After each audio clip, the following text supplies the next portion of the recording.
تعرف نفسك يا فندم؟ انا اسمي عبد المجيد قط، وكابتن عبوده بيقول لي كده يعني. كابتن عبوده ايه رايك في النادي؟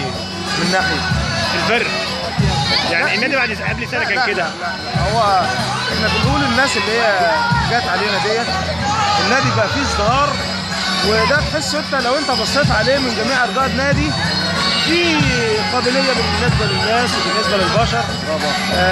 ثانيا في ازدهار بالنسبه للعيبه الكوره، في كذا سن، في كذا مرحله.